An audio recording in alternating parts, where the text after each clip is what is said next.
Okay, looks good. We have a lot of people here. This will be a quorum for sure, right?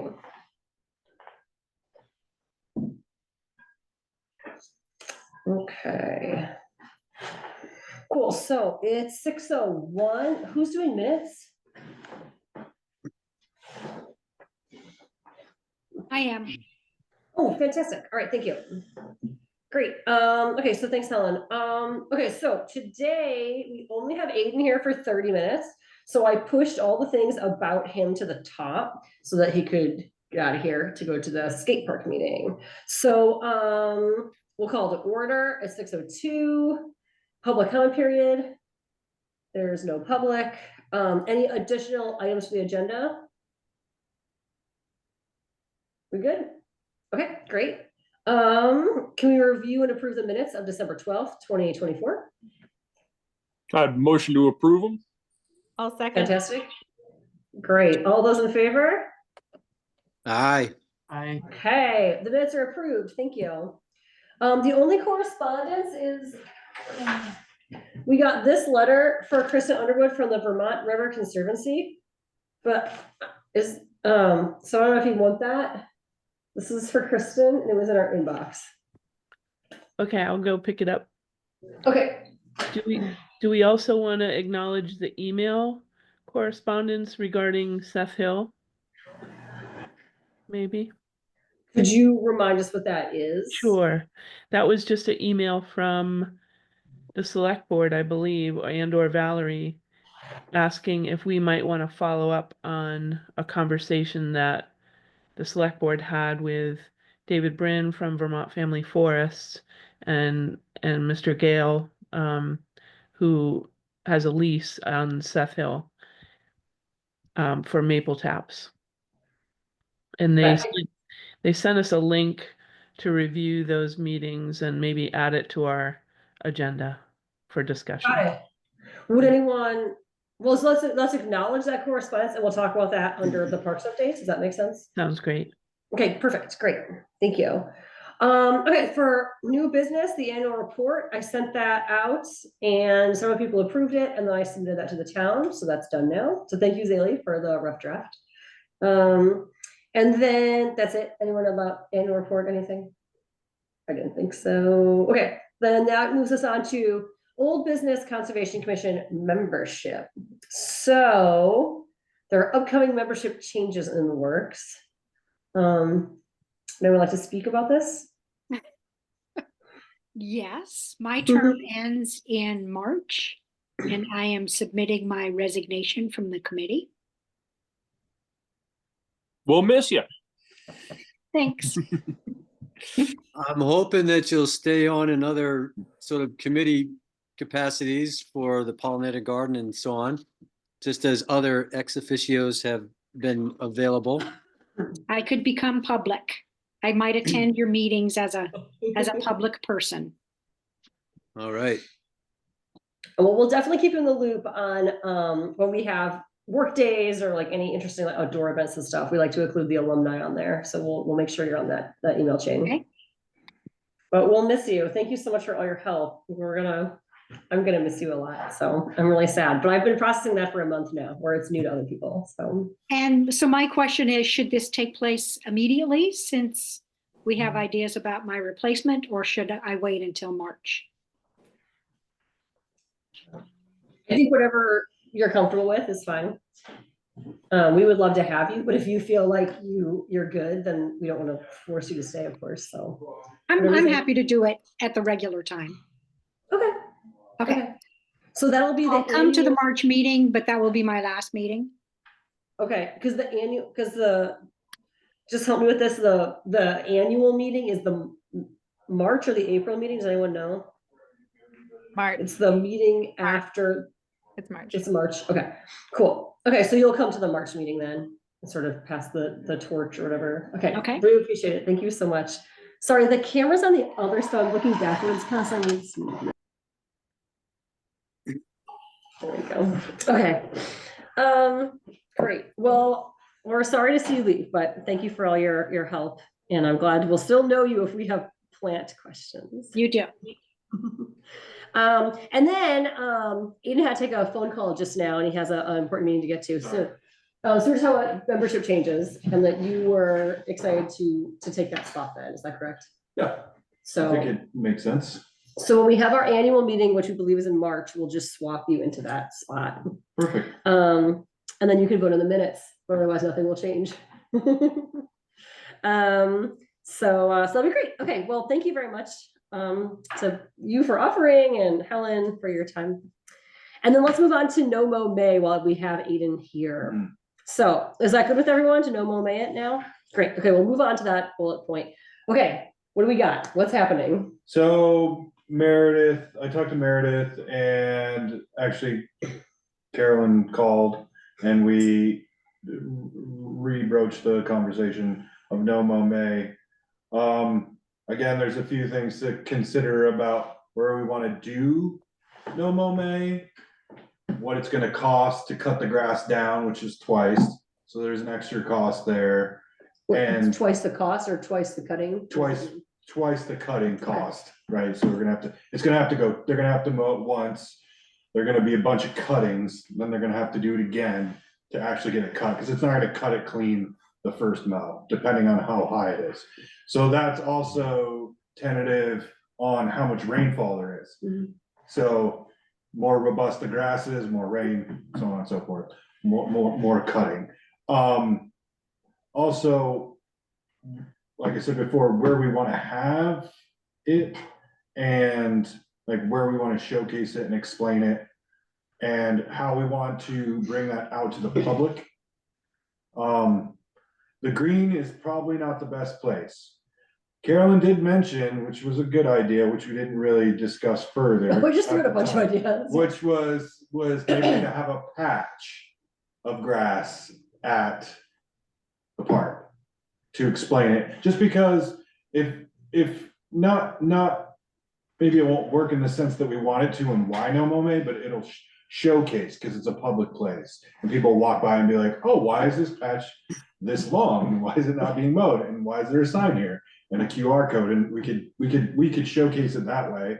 I think as a board should figure out where you want to stage it officially for the environment, for the beneficial part of it, Mhm. and how you want to disseminate that information to the public. I fear that I like the idea of having a demo plot on the town green where there are way more people than any of our parks. I fear that there's a high probability that it will backfire in the sense that it won't look any different from the grass around it, because there's a good chance it won't be any taller than the grass outside the plot. At least this past year, the grass did not grow significantly in May, so it wouldn't look any different. So there'd be this sign saying, here's No More May, we're doing it to promote pollinators and spring nesting birds, and people are going to stand there and say, what? This is some joke. This is a joke, right? So I just worry. Well, like I said, it's tentative on rainfall and sunshine versus rainfall and when our thaw is and all, those are all So things. to consider, what you yeah. could do is define an area that will not be mowed, and maybe put 4 posts, but don't put up a sign until it's clear that it looks different from the rest of the lawn. And then Sure. you put up a sign and Yeah. say, hey, in case No, you're wondering what's happening here, here's how we would explain it. Then again, wouldn't it be beneficial for people to see it's really not that drastic to do? Right, but it doesn't promote pollinators. I mean, not mowing that section of the town green is not going to be promoting all of the things that No Mo May is supposed to be promoting. I mean, one thing it will promote is that much less lawn has been mowed, so you've saved carbon emissions by that tiny fraction, but you're not going to see an abundance of wildflowers there. You're not going to find nests of spring nesting birds. You know, it's just going to be a place with slightly taller grass. Well, Well, maybe. yeah, which is what I sorry. was alluding to. It's just, it's a demo spot as Mhm. you described, like, it's just, it's not there to actually maybe provide the function that we're looking for. It's there to get the public aware of what this is, and then be like, actually, what we're applying it to is here and here and here and here. Yep. I kind of think I the like that. idea of leaving the sign down until it looks like something might be worthwhile, though. Sure. Like Helen says, like give it till May 15th, and if it's with a cordoned off area that we're not mowing, and then add a sign and direct people to the idea if it looks distinctly different enough for them to actually compute what's going on. I think that you could expand the idea, and I think you have to be bold and take a chance that you're going to create curiosity. The QR code, that was brilliant, because these days that's so quick to just go ahead and then you could have maybe a plot that was available that somebody could see on a screen if somebody's going to maintain a website of sorts at Sycamore. And then it could be explained that, we don't necessarily consider it viable because of the level or the altitude of the parks at Memorial and Eagle. But I think it's worthwhile doing, because I don't really feel like it can backfire. I feel like it only really offers people a chance to understand a little bit more. And if they're curious, they look into it further. So I feel like it's an educational opportunity, and it's probably part of our mission that is underutilized. And so we've said in the past that I think the rec department has pushed to say, let's move it to Eagle instead of Sycamore, but then we've said there wasn't a lot of ecological benefit at Eagle. So maybe, I don't know what we want to do about that. I don't know what the best thing is, but I do think we have like two pieces here, right? We have an educational mission for No Mow May, and then we also have the helping the pollinators and all of that, like the ecological. And so I think we have to balance like what we want to do and what the plan should be. So it sounds like there's a lot of support for a small demo patch on the green. Is that what I'm hearing? And there I think We'll put the signs up once for sure. It looks like there'll be something people in worthwhile. town who are not going to mow their lawns in May. I see the frequency of they're this right here. every season kind of going up. So, I was like, the first time I heard about the concept of, I had just been driving around town and be like, man, people are really letting their like lawns just like go. And then my chiropractor explained to me like, oh, my lawn's, I was like, dude, you gonna cut your lawn or what? And he was like, no, this is what I'm doing. And I was like, oh, okay, I get it. So, Yeah. I've just noticed over the last few summers that or the springs, that frequency of people not mowing their lawn has gone up in town. I think So- anything we can do to increase everybody's awareness of it and to teach them. I agree with John. That's part of our mission, is to teach people, who might just kind of scoff at it, and not realize what it can do. Right, and to express like the minutia of the fact that No Mow May is like an ecological phase. That's just a phase, like it's a phasing. It comes and it goes, and then you mow your lawn and you move on. But there's that window. Mhm. And then what were the rec department's feelings on doing Eagle or a large part of Sycamore, or what's that vibe? So we just know what we have to work with. Sycamore Park would seem like it would be the best spot, but also Sycamore Park's the biggest park. So maybe we find a balance in which part of Sycamore Park, like the back 40 towards the access, is mowed.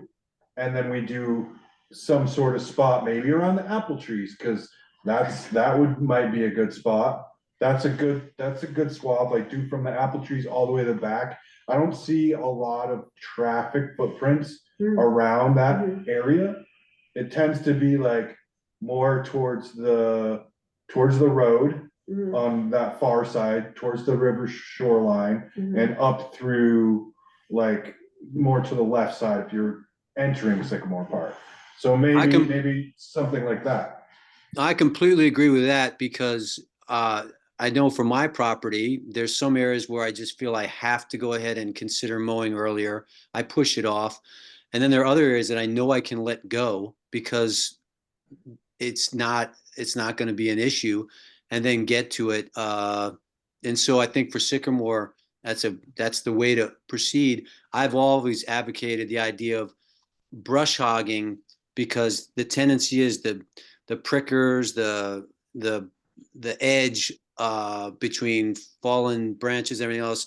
There's a slow creep encroachment into the mowed areas, and so if you don't deal with that at the start, you're just ending up with less grass and less grass. And well, that's, it's sort of minimizing the park area.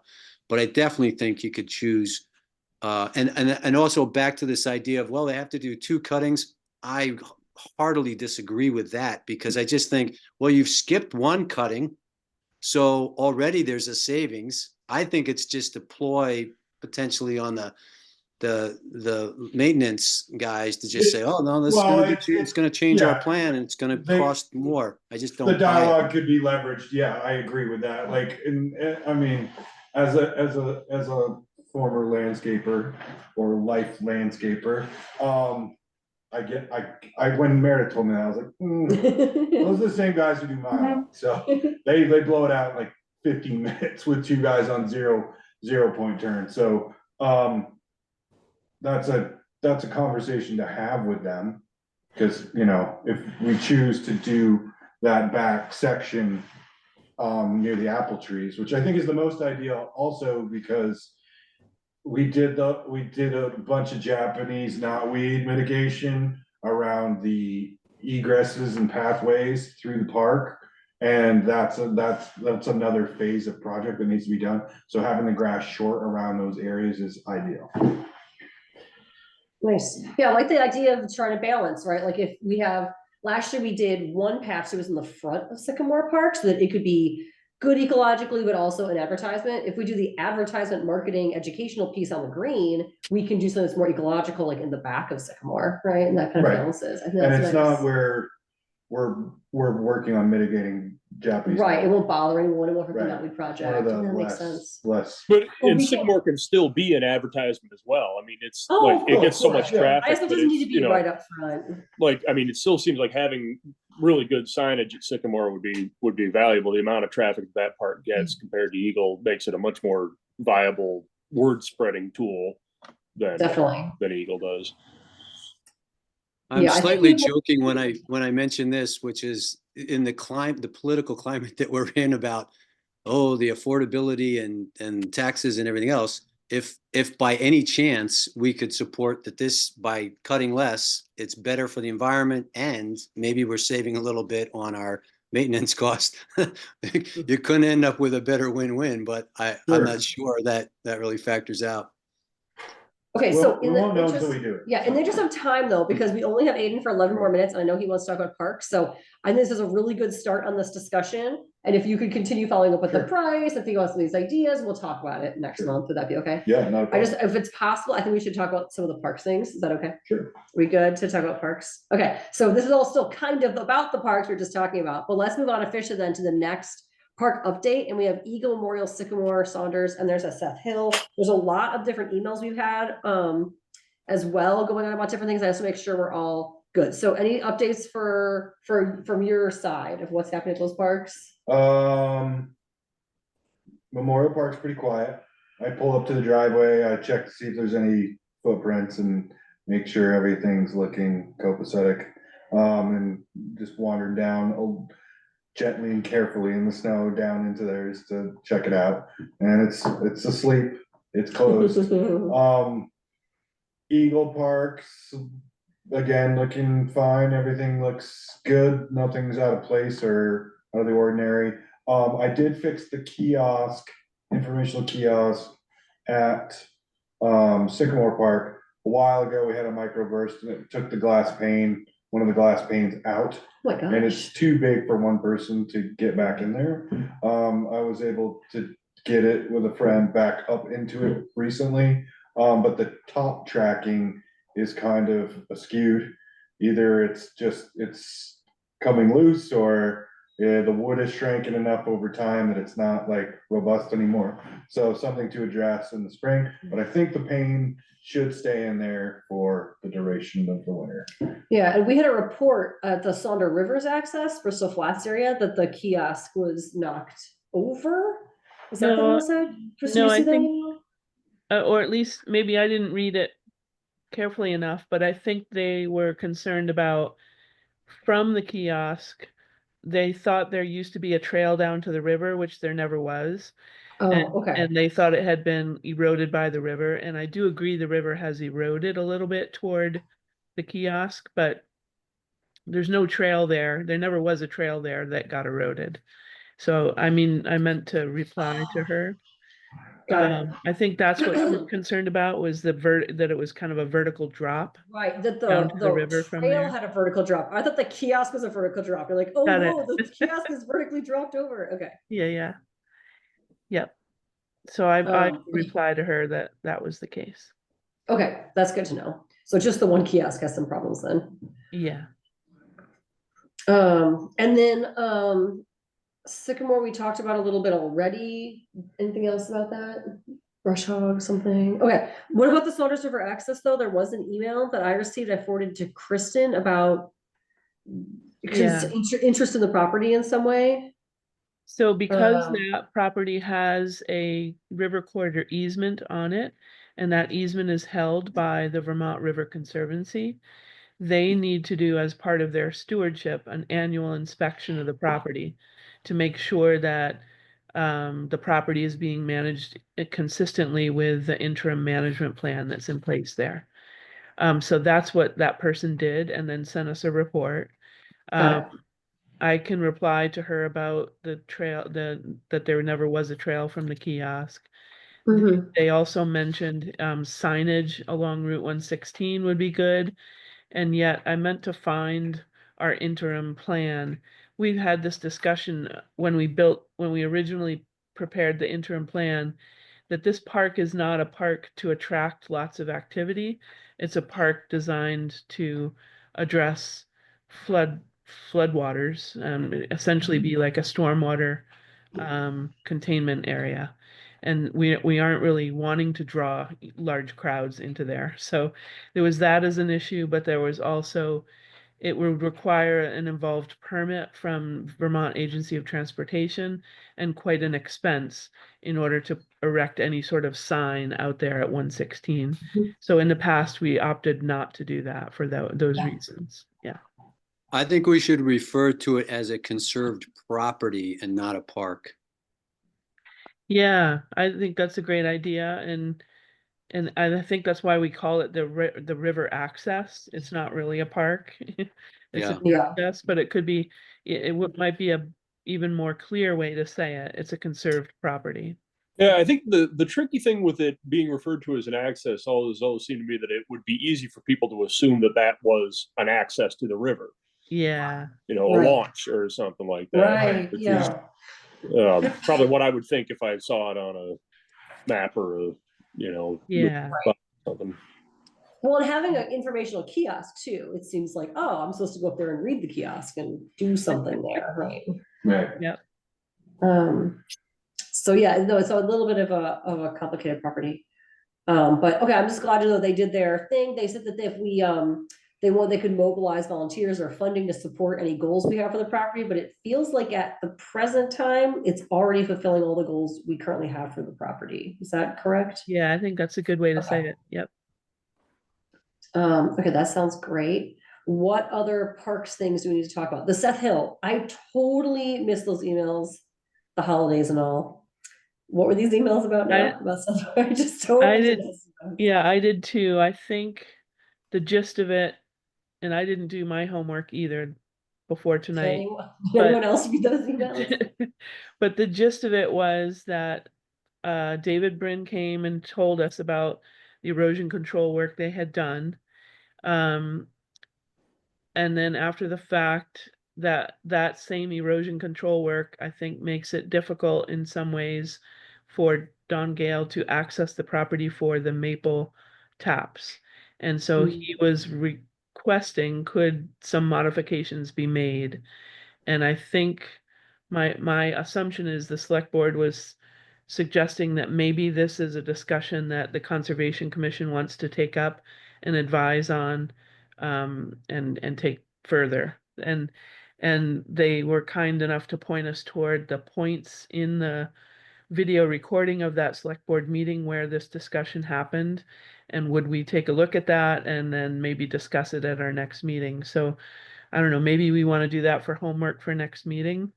Got it. Yeah, that and- sounds great. And put Seth Thank Hill on the you. agenda. Yeah. Thank you for catching I that. I think absolutely in missed some that. ways, I think that's really a question for Matt Atkins and And David Vermont Brand, Family really, because Forest. it's hard Yeah. to. I mean, I can totally see why that would be a real pain for the sugar to get in there with a Yeah. truck and especially weighed down with a tub on the back. But I don't know that we really have the context and expertise to suggest what should be done about those. I don't know what he calls them, but the really widely spaced large water bar. Water bars. Yeah. That, like, what is he Like, going one to thing- do about that to make it more truck accessible? That's really a question for Matt, probably. I think Matt's the one that did it, right? Right. But Need to work it is something that we could coordinate the communication though. We Yeah. could talk. Yeah. Yeah. I'm Good. working with Matt right now, actually, to talk to him about it and see if he wants to come in and offer us options. But it's a tricky, that's kind of, in some ways, it's outside of our area, really. And the Don Gale sent another email with some suggestions for how he was requesting, could it be modified in this way? And so I think we need to engage David Brin and Vermont Family Forest in that conversation. Yeah, I think Well- forwarding those emails too, Yeah. to show that, this is something that's, needs to come to some sort of balance. Yeah. So what are our next steps here? I think we could watch the videos of the select board meeting where that discussion happened to get the perspective from both sides of the issue. And then maybe offer that we broker a meeting next time where we invite David Brin, I guess, to our meeting. I'm not really sure. Aiden, were you just saying that you had forwarded this to Bryn? So No, I'm saying like, it makes sense for David and Dawn to have a conversation regarding what Dawn has expressed in terms of accessibility for his sugaring and how it's impacting it. So, Right. we're kind of third party, more or less, like Kristen said, could help broker it. I mean, if we're gonna have a meeting, maybe it's important for us, Don Gale, and David to be under one dialogue over it and see, and we can all just kind of assess it that way. Just to keep track of that though, our next meeting, it looks like it's February 13th, which is I imagine we have to already be getting in to prepare trees by then, right? Should it's kind of urgent. Like sugaring, Yeah. that might be too late if we wait, because it's Right. almost, right, it's like almost 5 weeks. So we might not have time to help with that in time if it's a sugaring issue. I think we should reach right out to David and pass along this concern and see if he has any, give him the opportunity to think about what might be done that still satisfies the goals that he had in mind when he designed the project in the first place, and also might answer the concerns that Don has. But Yeah. he seems to be our first, I guess him and, he'll deal with the actual, with Atkins, but Right. getting right in touch with him pronto because it is kind of an urgent issue. And Well- David Britton wasn't on those emails. I don't know. I can't recall, but I could. Yeah. Because it does seem as though, where he could just be looped in, and it could be as simple as looping him into that Right. thread if he's not on there. Yeah. Yeah, My I would recollection- make him aware of it for sure. I mean, my recollection is that these guys have been communicating for years because Don's been going ahead and sugaring that property. And so I kind of agree with Aiden in that go ahead, let those two guys meet. Oh, yeah. and David Brin is on this email chain. I'm sorry to interrupt. He's Okay. on the chain and he replies, thanks for copying me because they're steep. I think that they're doing it. I don't know if they, it says David Brin says he's happy to help. Yeah, it seems like he's So there's some already dialogue included. there, There's yeah. already dialogue with him. It's not really clear what the select board, I mean, what the Conservation Commission can do. Well, should we It just says should Valerie we just contact mentioned. David Brin and say, hey, do you need assistance navigating this? Yeah. Or is it? Okay, so this is what it says at the bottom of the chain, or at some point in the chain, it says Valerie mentioned that the BCC as a group might step up to the conservation work at Seth Hill. My guess now is that an alternative plan to the steep old way up that very steep hill to the USFS lands could be very exciting and interesting adventure. VFF will be pleased to support the efforts that we can. Thanks Sam, for the conservation work you do. But I don't know what he wants us to do. Man, I really am sleeping on all these emails. There's tons of emails, but they're all in December and I was busy with holidays. No worries. Let's see. It even suggests that we could use some conservation reserve fund money to deal with this.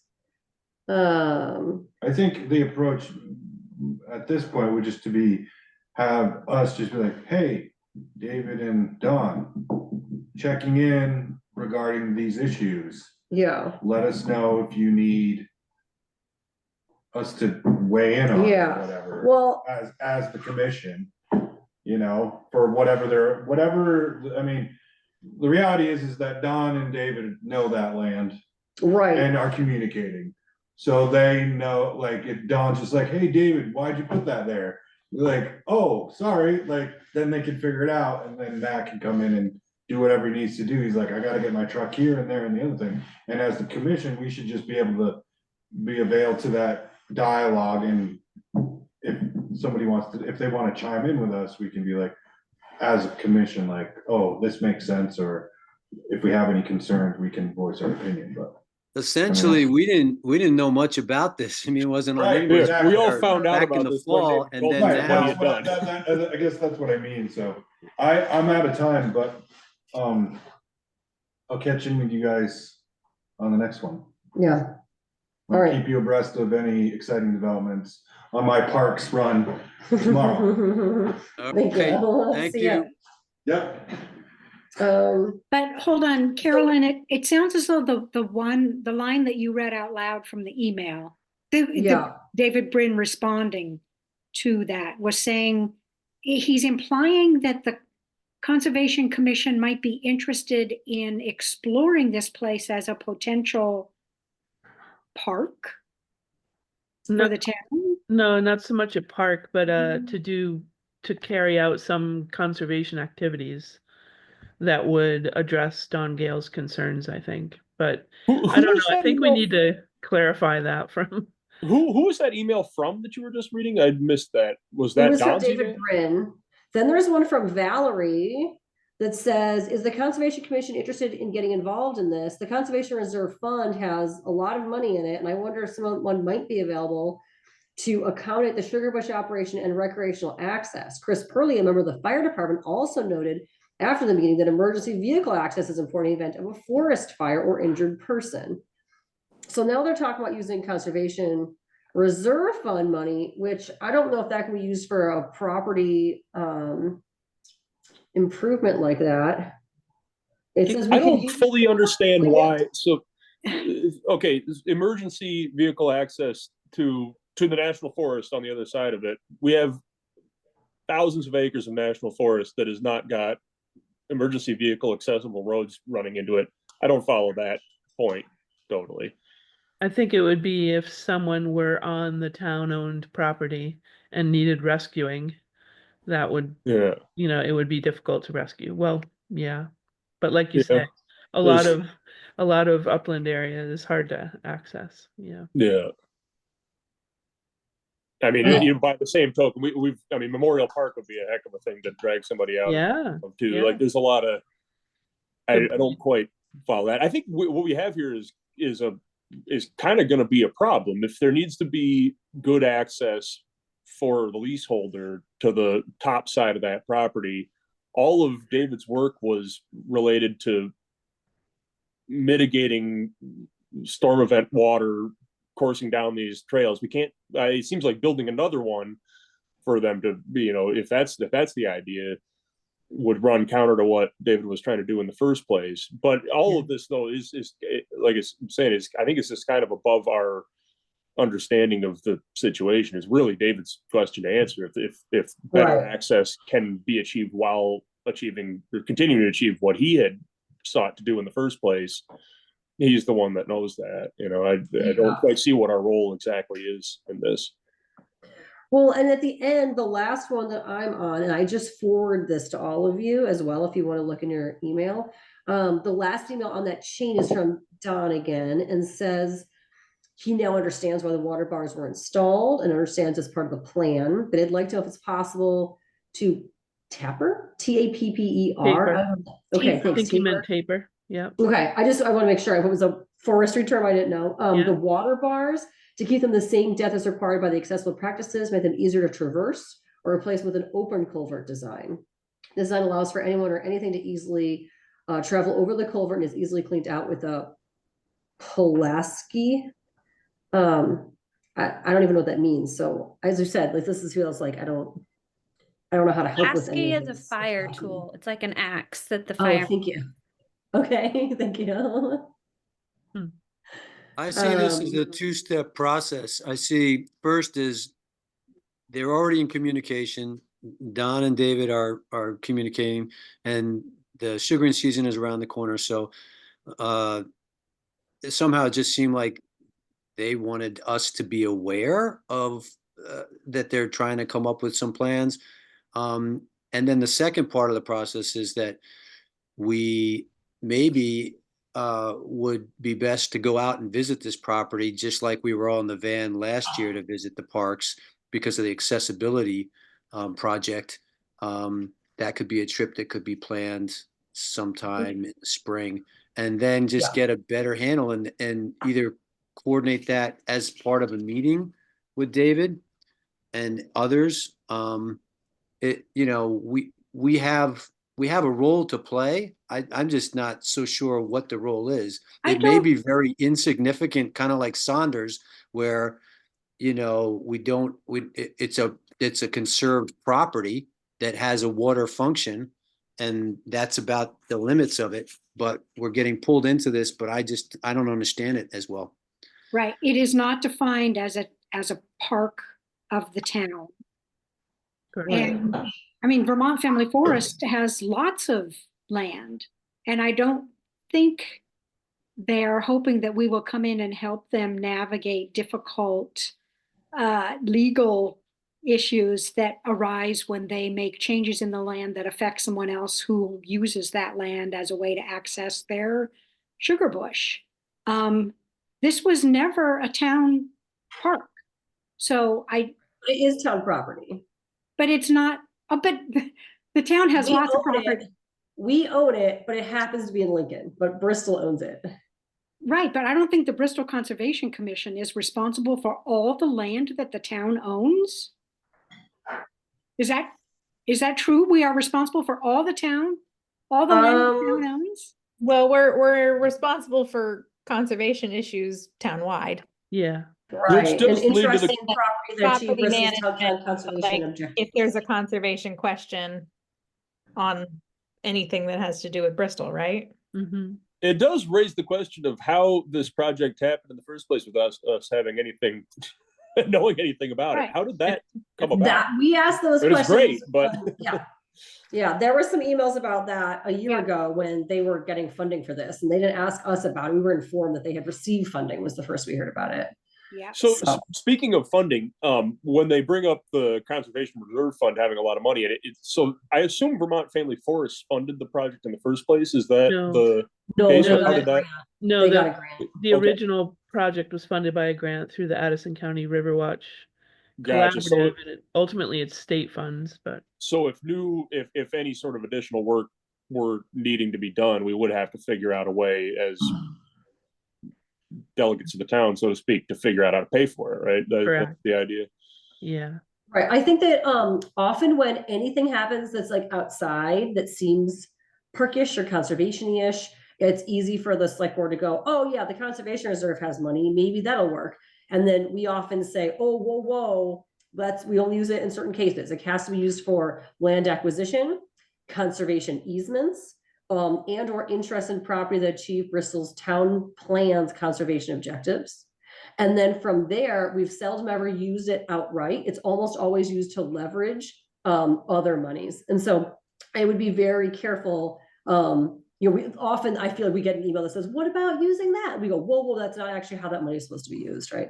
And that's not how the town approved of that. And that was the original language. And so I just want to be always very careful with using that fund for the right reasons, right? And how does the select board think we might use those funds in this particular Unclear. circumstance? I think It was just a off the cuff comment from Valerie in an email, so I'm not overly concerned about it. I'm not going to put this in. Yeah, okay. It seems I though it think was just Great summation, Carolyn. That summation really, I think, just highlighted how we should view this whole situation as far as the funds are concerned. I mean, we Yeah. do need to think, I mean, whatever answer, if there is an answer to this problem that involves moving dirt, it's going to cost money. And it does behoove us to think about whether or not we want to get involved to a degree that we have to figure out how to find money for it. Well, but wouldn't Right. it, if we were to use that money, it would have to do with conservation, right? Not Right. just, Yeah, But so that puts this whole improving the thing in road. kind of a weird spot where they got Right. they got a grant for it. That money is presumably gone. So who does pay? Who right. does Now pay for it? they're asking to Um, undo something or redo something, which Right, I don't and know if that would align with the conservation reserve fund goals, right? If it's supposed to achieve conservation objectives. And it's a property that we have not been asked to ever consider before. We didn't apply for that money. We didn't do anything with it. It's a tricky situation. I agree. It also puts us in a kind of a weird spot that I think we should hope to avoid, of trying to like legislate the value between a leaseholder's access to a sugar bush and the floodwater mitigation project of another separate party, which I don't think we want to be in the middle of exactly. And I think I just hope they figure it out. That's another good summation, Alex. I agree with that. well, so should our move be to contact David Brin and say, hey, is this something that is Well, being? he's on the email chain. So everyone has the emails now. I sent those about 7 minutes ago. We could just reply all to the list and say something about, do you need us for, I don't even know what we're supposed to say, Well, frankly. was the last message the one where the leaseholder suggests tapering off the water bars and Yes, yeah. So we have, and that's where it sort of ends, and that a looks like that was response 6 from David days to that. ago. And there's no response to that, I think, and that was 6 days ago. Yeah, those two need to go up there and talk this out. Because I mean, at least one of the solutions that is suggested by the leaseholder is a big deal, like going back and adding culverts and Mhm. Well, David that's an Brin also- entire undoing of what was Well, there. David A whole Brin new had a lot of project. reasons for not using culverts, right? He went over. Right, yeah. That's what I guess that's what sort of that's what made me think about this issue of us getting into like deciding whose grievance or whose mission is more important, which is one, again, I don't think we want to be involved with. I'm summarizing the end of this discussion in the minutes by just saying it's unclear how or why the BCC should be involved. Not Okay, good, how good, bad, don't touch it. Maybe I'll just do a reply all to that chain and say that we don't know too much about the property. David Brin's really the one who's taken the lead on that. We don't know too much about it. Although we hope to tour it and learn more about it over the coming months when as we've been planning to do once we heard about this project, since the project's new to us too. We don't know too much about it. Something like that, just vague, which I think would be accurate. Does that sound like an appropriate next step? Yeah, I think also, I don't know how exactly we go about assuring this, and I want to separate this from, I'm very I think all of us were very excited about this project and what David did, and it's wonderful. We do need to find a way to make sure that this sort of thing doesn't happen in the future on property that we may end up being responsible for, without us having a really good opportunity to talk through the potential ramifications. Yeah. This is a pretty weird spot for the commission to be in. Yeah. And Mhm. like it is a little clunky how this all came together. And I think it would have been useful for us to have a chance to say, let's make sure the leaseholder understands the consequences of what we're about to do here, and just make sure that this wasn't going to get screwy. Yeah, And that was I my don't know how we question. make sure that Who doesn't okayed happen it? again next time, but Right. Well, the first we were Um, told about this was just congratulations, we got this grant, right? So, Yeah, but that's what we not talk that- about with the new town administrator, perhaps, yeah. whoever that will be, right? Yeah. Okay, well, I'm gonna write that. Does someone want to look at it before I send it to everyone? Anyone want to look at a draft before I send that, just to make sure I accurately summed up the conversation? You in want the to just email? send it to the whole gang and Yeah, that works. Respond. Oh, no, I don't think I do want to do that, because that could be an open meeting thing. Thoughts? Can you just say out loud what you think you're going to say in that email? Something along the lines of, we don't know too much about the property. It's really David Brin's project. He knows the land. We are not involved in it at all. And that all we know about it is what he told us at our meeting a couple months ago, whatever the date is, we'll have to look it up. And then we're looking forward to visiting and having a site visit for the first time in a few months. But this ultimately feels outside of our purview at this time. Something like that? Who authorized this project in the first place? The select board would have, Yeah, so I mean, it's kind of like that, if you're gonna do that and you're not gonna involve all the people that it affects, then now it's sort of on them to Right. work this out, wouldn't it be? well, Yeah. in fairness, none of us, I don't think, have viewed the select board video from the evening where this was discussed, and I think that might give us a little more insight into how things came to be and what the issues are. Yeah, that sounds great. I didn't do my homework on that So yet. maybe Carolyn can send this email replying to everyone who was on the original email with what she has just stated, but we can still do our homework, watch the video, and talk about this at the next meeting. Is that? Yeah, Yeah, that sounds fine. Who would be sending out the video, and would there be a start point, an end I point? already Yeah, sent the video it's in that to you. chain. It's in the And it original says- email from Valerie. Yeah. It says Okay, it starts at, it's from Ian Albinson, and it says, it starts at 18 minutes in. all right.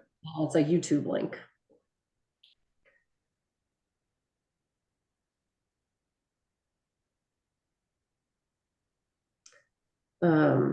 So I'll reply with that information to the people in that regional chain, and we'll sort of see where it goes from there. We'll watch the video and we'll get a sense of what's happening there. And then in terms of, yeah, just avoiding future issues.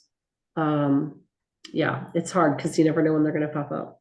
But that's my personal segue to the next item. Would you like to move on? Okay, Sure. great.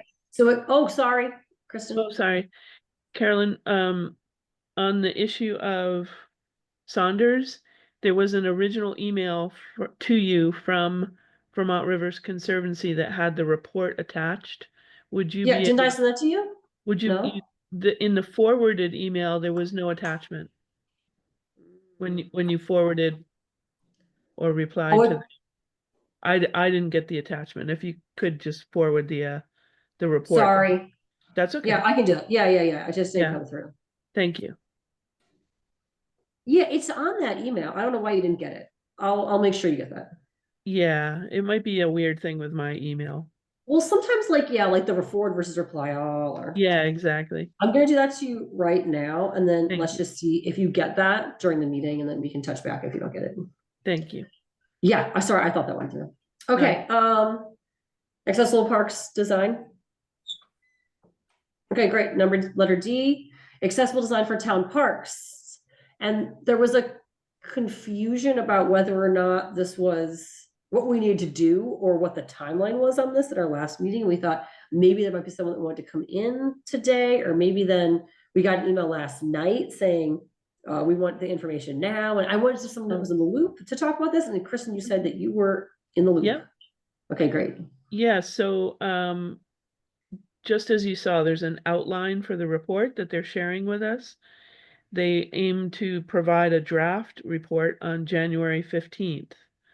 And they were just kind of making sure that that draft report would cover all the items that we wanted to be included there.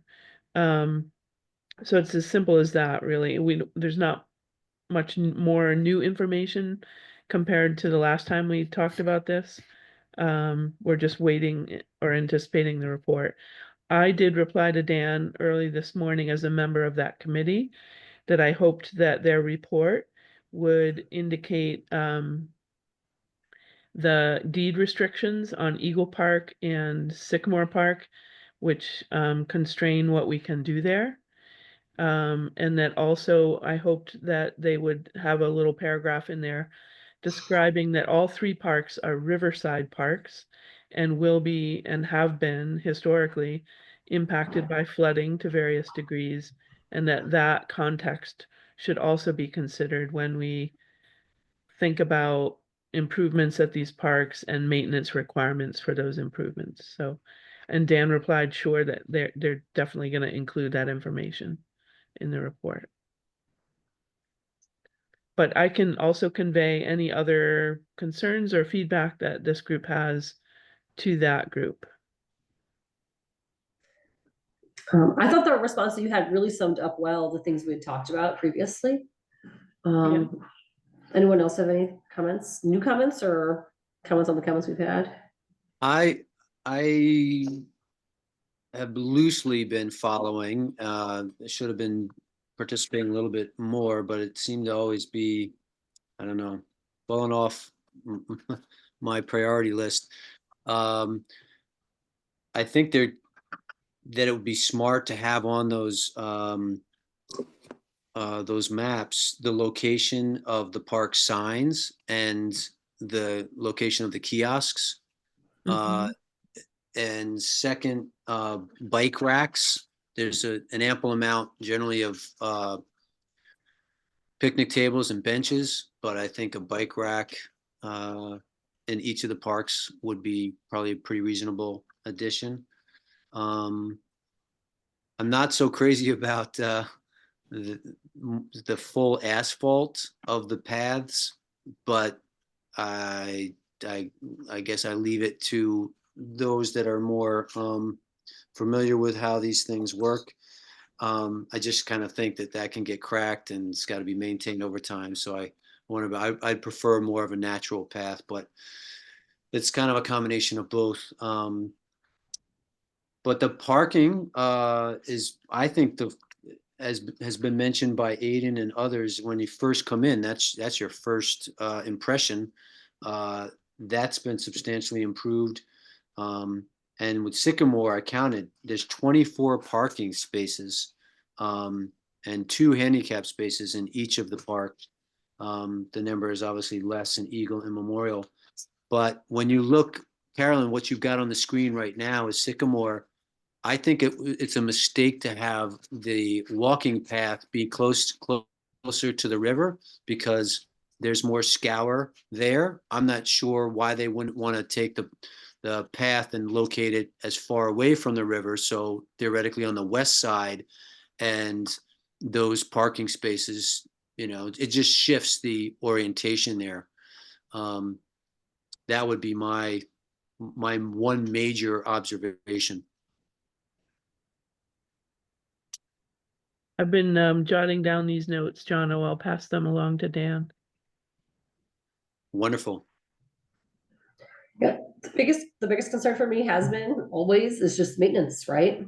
And once it goes in, like Alex just said, like, well, then is it our job to fix it? Like, who fixes it in the future? Where does that money come from? Whose time and energy is that? How does it happen? I mean, just fixing the Eagle platform took 5 years, right? And so thinking about that, flood resiliency, thinking about what we do, once the asphalt is flooded, those stone slab steps, for example, going down to the river, how do you maintain that long term? And I think that that's really important. I mean, even Memorial, the bridge, what do we do with that bridge now, right? No one knows. And so I just hate to get in another situation where we're dealing with that. Yep. Another observation is that where you see, Carolyn, if you could move the Yep. frame up a little bit, you'll see Like where that that? intersection is. Yeah, towards the kind of, I'll call it the peninsula of the property. I think most people, it seems, in my having been in the park, where the one on the right, the east path that comes along the river, if where that intersection is, that kind of continued straight or wherever the path leads, that seems to be a broad expanse of where people enjoy the river. Right now, they just choose one access to the river, which goes on the western sort of more natural path straight ahead. So I would promote maybe adding that in. So there's two access points to the river. I'm thinking of Helen quite a bit with the pollinator garden. I think that should be identified on the map as well for Sycamore. And then skipping back to It is. Example of putting in a new pollinator garden, I believe is what that is, right? it is there. I thank you very I don't know what much, the Nancy, EX for means, pointing yeah. that out. Yeah, I guess I thought it was a little closer to the parking lot. I didn't look that closely. Thank you for mentioning that. The other is on Memorial. Do I have it right? No, it would be Eagle, where Aiden kind of mentioned, oh, we have this path that goes very close to the river, and at high water, he was concerned, again, as you mentioned, Carolyn, maintenance issues. Sorry. Yeah, let's see, was it? This one's supposed to be. That's first. Carlstrom. No, that's not Yeah, right. that's Wait, what is Sycamore. this? That's That's still Sycamore Sycamore. again. I think it starts with Eagle as the first. Is the beginning? very Okay. first. Yeah, so in the beginning. West Malden Creek still. This one? There we go. Yeah, so if you look in that at the bottom there where it's just got that short that I believe is the asphalt that goes pretty close to the river, and then there was an idea that there'd be some sort of steps down. I'm just thinking that probably would be wise to eliminate it. It just seems it's too close to getting topped over Eroded by the river. Yeah. debris or eroded. It's hard to say. That's at a point where with the way rivers work is because of that bend, it generally adds to the inside of the curve, and the outside of the curve it scours, if I'm not mistaken. So theoretically that could be adding a little bit more surface, but at the same time, if you look at the topography there, it's rather steep. So Kristen would have a much better way to diagnose that.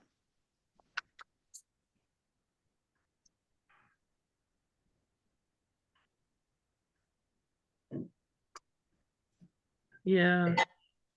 And I have a similar concern about the lift that's right next to the platform. Yes. That I don't think the lift would survive even this spring, any annual spring run out when we have lots of debris that would get caught on that infrastructure. So I've communicated that before to Dan as well. I feel like with the lift too, that's not like a really great spot to go in. It's not really Right? calm. It is a weird right? spot for it. If Yeah. I'm remembering right, it's not a calm spot. So like it's kind of a weird place to be put in. Mm-hmm. Is that right? If I'm remembering? Yeah, totally, Nancy. I was just thinking the same thing. It's an odd spot for it. Not where I would pick to go in the water. Yeah. Yeah. Is Maybe there it's just deep enough there. I don't know. There is a very deep pool right off the end of the platform. Oh, okay. It's also right next to the fishing pier, which creates a bit of a conflict of use there. Has there been any conversation about like utilizing part of this grant to establish a fund for maintenance or some such thing. It wouldn't be possible. The way No. the grant is constructed, it was for a purpose and it's all That- spent now. Gotcha. Or will be soon, yeah. Yeah. Another observation that comes to mind, if you look, I counted 7. Is that right? Let me see. 7 picnic tables. And it seems to me that's kind of a mismatch where I only noticed 2 at Sycamore Park. So I was a little curious about why there were so many for Eagle, and yet Sycamore being a much larger park and having way more level ground and open spots would be more ideal, I thought, for picnic tables. I did notice in the almost at the end, I think they have some aggregate models, and they show how the legs of the benches would be firmly mounted into the ground, but they don't mention anything about picnic tables, and so that would be curious. Just wondering about how stuff is going to be secured and the durability of those things. Mhm.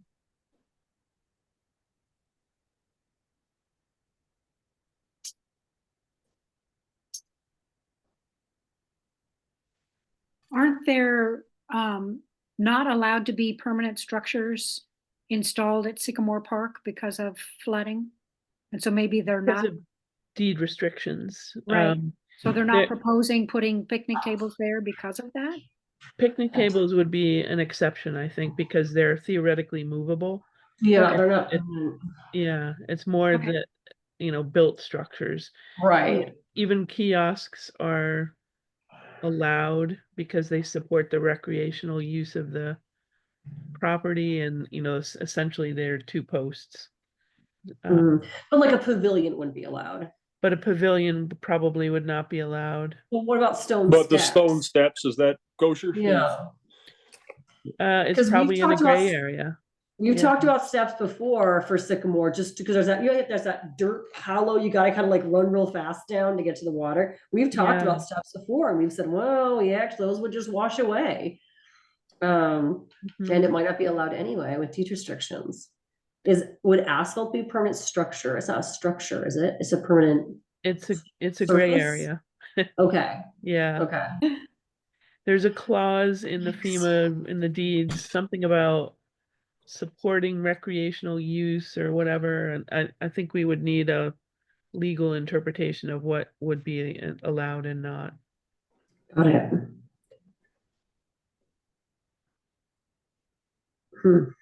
Okay, anyone else have comments they want included before, because this is going to be the final version now. We probably won't, I don't know if we'll continue discussion on this or not. And what are the next steps in terms of this proposal? Does it go to the town for discussion and approval? Does it get voted on? How is it decided? It gets finalized as a report that's sent to the town and the select board, but it's my understanding that these are not, I mean, then the town could do with that material what they want to do with that material. So theoretically, these will be partial designs that could be handed off to a construction firm to then proceed and implement, but that's all up to the town, Okay. how they would proceed from here forward. And I'm assuming there's no implicit or explicit statement that these have been approved by the Bristol Conservation Commission. Correct. Okay. Am I misremembering, or was the what is now an asphalt path at both Memorial and Sycamore, was that compacted gravel last time we saw these plans, or am I just remembering that incorrectly? No, the plans that Carolyn was sharing are the same plans we looked at maybe 2 months ago. Okay, yeah, I was for some reason I thought I remembered that as a compacted, Yeah, but they haven't sent us any newer Yeah. updated plans. no. yeah. That might be easier to maintain given our concerns. But Yeah, I mean, I don't know if that was in there.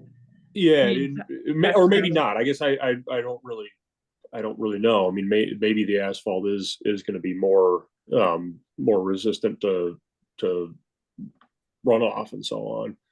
It's a whole bunch of more petroleum in the dirt next to the river, for what that's worth. But there's a road running along it too. So true.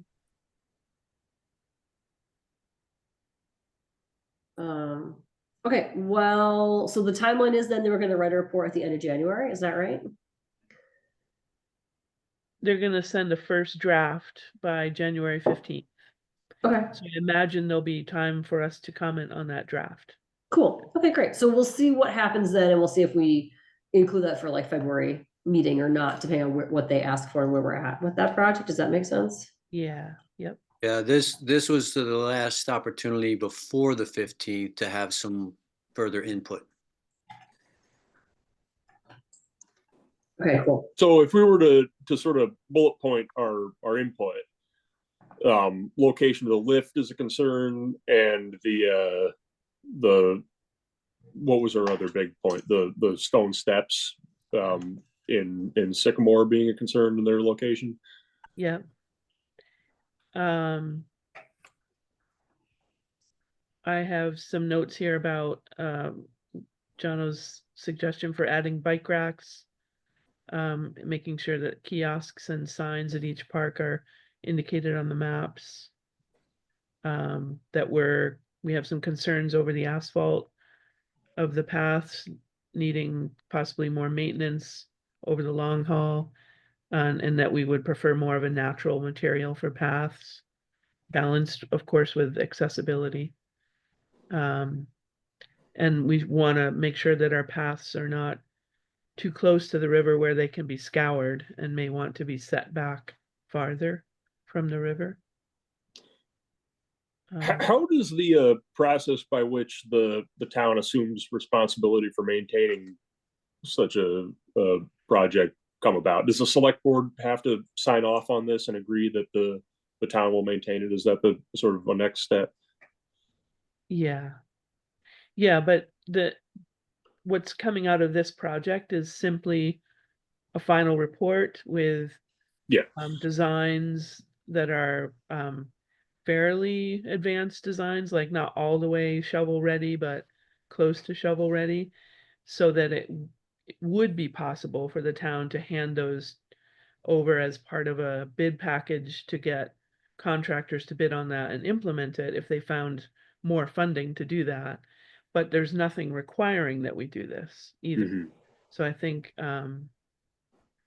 any feedback that we have, we could share not only with Dan and the team at Du Bois and King, but also the select board at some point when they're considering these designs and the final report. So this initial grant was for the engineer to draw this up. Correct. To do the outreach and the public process and then develop this report with alternatives, but that's as far as it goes from there. Yeah. It's such a cool project, and it could be so beneficial to so many people. I Yeah. really love the idea of it. I just wish it wasn't so close to the river, right? Like, it's just hard with the river. Where all our parks are, unfortunately. Yeah, exactly. And I'm thinking about this, like, oh man, the watershed center, you could get, but like, oh, it's such an active piece right there, you know. It seems like it's feasible at Sycamore. To me, like it does. It seems like there's a way to make this work at Sycamore. I have more questions about the other parks, but at Sycamore, it seems like there's a way to get this way to accomplish what all parties want to accomplish. I don't know whether that latest drawing is it exactly, but it sounds like we'll have more opportunity to help it get there, and I hope it happens. Or maybe even propose that they do this one park at a time. Yeah, I hope that it seems like that's maybe the most likely. And see how it's received and how it's maintained and how the trails are doing, and then talk about it all over again at Eagle Park. But we have the plans. Yeah, it seems that might be just the most likely way for this to pan out anyway, just as far as funding goes and so on. Okay, so, are we good on that for now? All right, great. So, Wildlife Corridor Project. I was able to get in touch with, oh boy, people with names. I'm a volunteer, I don't know. This isn't, let me figure this out. Sorry. I talked to people at zoning. So Kevin Hansen and AZ Larson. AZ Larson is the planning and zoning administrator for the town, and Kevin Hansen is the planning commission. And they emailed me a few times, and we figured out the best time for us to come is going to be February 18th. So that'll be 5 days after our next meeting, so that we can present and talk to them about where we're at with all these projects, and ask them questions, and show us what we have, show them what we have, and ask them what they would like or what we could move towards. And so that's exciting. And Can you there's, say that date again, Carolyn? yeah, February 18th. Okay. We're on their agenda. I believe it's the planning commission's agenda, but the email chain frankly didn't say what meeting they were scheduling us to meet with, but I think that's what it was. So that's happening. So we can talk briefly about that today, but we can also talk about that February 13th as well. So I was thinking maybe what I'll do is I'll write something up about what I would plan to tell them, and then also what questions we have for them. And then we'll see who wants to come to that meeting. Anyone from the Conservation Commission obviously should come, but then maybe we'll see if any Middlebury people want to come too that did part of the projects as well, and see sort of where we're at. Does that make sense? Is that? I think so Max, funnily enough, works for me now. Max of that project. Oh yeah, okay, after great. graduated, and we Oh, were he talking told about me this. that. Yeah. We were talking about this just the other day, and he's around for the next few months, and I think Oh, would fantastic. love to be involved with that. So I think I don't want to speak for him, but I bet he'd be interested in coming to that meeting and That talking sounds about what perfect. they worked up. I would also love to be a part of that, of course. Yeah. Okay, so Alex wants to do that. So, and then maybe I'll invite Alexis, the professor, and then is AJ still around too? Do you know, Alex? I felt like they thought they might be. I don't know if No. AJ is. Bailey actually might still be then.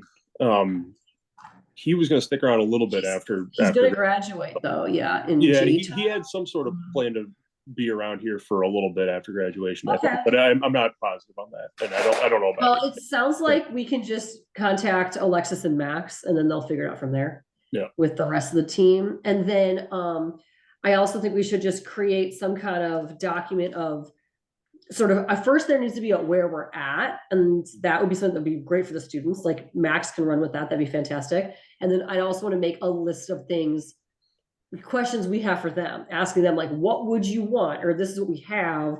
What do you want? What next steps does the planning commission ultimately want? What would they do with this? What would they need that was different? Those sorts of questions, to have a conversation about those things. Does that make sense? Yeah, that feels to me like the most important next step, really, because as I was saying when we talked about this last meeting, like what we have really is kind of incomplete, but what we really need is input from them to say what would we like to have when we go about considering projects on the outskirts of town, particularly where we're running into these real like wildlands development interfaces. And it would be really useful to know like what, if there are areas they're interested in, if there are just particular, I don't know. It would be good to know what they want to see and what they would find useful. Yeah, and what we've got right now is not something that we can hand them and say, go forth and plan, zone and plan, whatever. Right. But it could inform our next steps, and it could inform areas of interest, and it would be very useful to just have their input. Yeah. So my hope is that we can, in some way I'll ask how much time we have. They wanted to chat with me again next week. So in some way catch up with them and ask how much time do we have for some kind of a presentation to say this is where we're at, and then how much time we would have for a discussion about next steps with them. I think would be the basic plan for that time. I don't know how long. They said with this was on the agenda. I don't know how much time that's going to be. So February 13th, at our next meeting, we can touch base and say like, okay, here's our plan for what we're going to do at that. I think it's the Tuesday meeting. So we'll have a few days to continue prepping if anyone has any ideas. That lines up really well just by luck. So that'll be the plan. Is that good? Anyone have comments or questions or anything now so we can ponder those before, because it'll be too tight to do too much major shifts or anything by that next time. That sounds reasonable. That sounds Okay. good. Okay, sounds good. Okay, great. Okay, so that brings us to Green Up Day. I just really want to put that there to remind us the Green Up Day is starting. I have to send them paperwork starting this month. And as far as I know, we'll do things pretty much how we did the last couple of years. But if anyone has input on that, just wanted to get that out there that we're thinking about Green Up Day starting. As of yesterday, they sent me the paperwork. So that's all. Anyone have any Green Up Day things they want to say? Okay, cool. Educational outreach. This was a bullet point that we put on wherever we talked last month. We made a list of upcoming things to discuss. This was on that list of things that someone had asked us to add. I have no idea who, that we should think about. Are we going to do an educational outreach thing? If we are, who would help run that? What that might look like, to think about that for January. So examples of educational outreach we've done in the past, we've brought in people that have done like a talk in Holly Hall where they've been like, they're talking about birds. Like we had someone do like raptors once. We had someone talk about tracks in the snow and about bobcats versus catamounts or something. Sue Morse. So we could think about what was that? Sue Morse gave a talk on Oh, bobcats. that's right. Yep. That's right. So we could think about if we wanted to do an educational outreach thing, what would that be? What would it look like? What ideas do we have? Does anyone want to run with that idea or not? It seems like something that would be like educational for people to improve their yard or their property in a way that helps somehow in a conservational way. Whether or not that's like pollinator pathways and what can you do? I know that like I went to one of their talks a long time ago and they talked about like leaving your leaves in the fall and mowing them in the spring because it helps like ground pollinators and like stuff like that could be like stuff that people can do on a just normal human scale that can help. I think that's a great idea. Yeah. No, I don't have a huge ideas on like what that should be or who that should be, but there was this would have been a perfect thing to get Andrea Shirtsleeves involved with, but she just got the job as Vermont Fish and Game Commissioner, so she will be unavailable. But this was her thing, like private land, small scale. Well, maybe she could have an idea about who though. Or yeah. Reach out and see who's doing that for the state now. But somebody from the state in that capacity might be interested in doing a little outreach educational program with us. Okay, this is great. You know what I'm going to do? We're going to put this on the calendar for February where I've written follow up with the Smiths. So that's great. Thank you. Well, about what? What were our follow up with Zaley? I will have forgotten this. Is that okay? Is that something you could do though? I send that email out and try to brainstorm. Okay, cool. Thanks.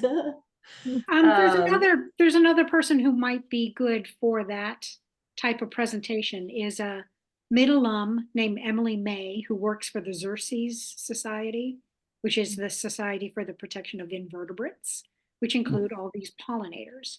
So she knows a heck of a lot about bees and wasps. Her current job is trying to examine the effect of herbicides, insecticides on pollinator diversity and health. But she's very broad and gives very much more basic presentations that would be right up her alley. This sounds like the kind of thing she might be interested in doing. Yeah, that sounds like it could be great. So I could ask her. Yeah, do you have her contact? Yeah. Yeah, Just contact a bunch of people and see. okay. Yeah, See just for like what's out general audience, yeah. And we've done it before at Holly Hall. I've only gone to a couple. Krista, we used to do these before COVID with some regularity, but I wasn't really involved. Do you remember how these worked or anything? Yeah, and because we're the Conservation Commission, we don't have to pay the fee for using the space. Hmm. And we just show up a little early and set up all the chairs and then break down the chairs afterwards, and it's very straightforward. Yeah. And do we have a Um, time frame for this? Is the idea that this is happening in the spring or summer, or do we have any idea?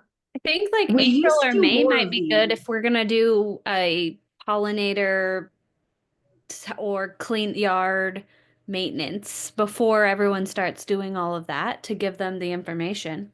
Yep. I think the ideal months are January, February, or March because people start getting busy and outdoors. And I would have thrown in December, but between Thanksgiving, especially this year, how it was so compressed, and So then compressed. Christmas and New Year's, it's just too much going on. And so if you're going to go to the effort, you want the participation. Mhm. Yeah, and I think we could offer them a small stipend. We don't have a huge budget, but $100 stipend or something as a thank you for coming in to do that. I think we could afford something like that.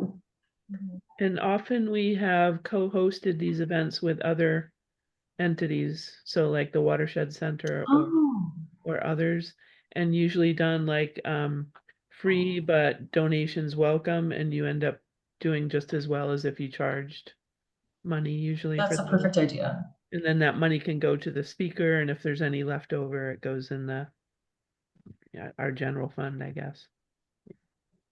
Cool. That's a perfect idea. Point, Yeah. Kristen. Yeah, good point. It might be kind of cool one of these days to have somebody who could speak on conserving your land for landowners. Somebody like Caitlin Cusack or somebody that's involved with private land conservation. What the benefits and pathways towards establishing easements and so on your properties are. That'd be really good information to get out there to landowners. I think a lot of people don't know what the options are and what the benefits to you can be, and what the long-term benefits for the land and people can be. Yeah. And there's Right, a lot and out there.